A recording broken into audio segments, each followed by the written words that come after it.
It's a wonderful day. I am upgrading my old laptop with an SSD of 240 GB. Let's unscrew this back panel.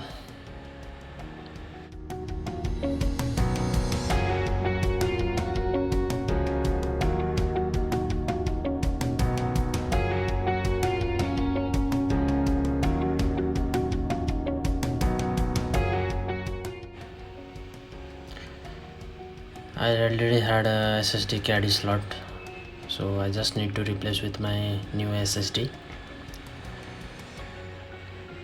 I have SSD from Crucial, that is this Chinese company, but it's quite good and cheaper.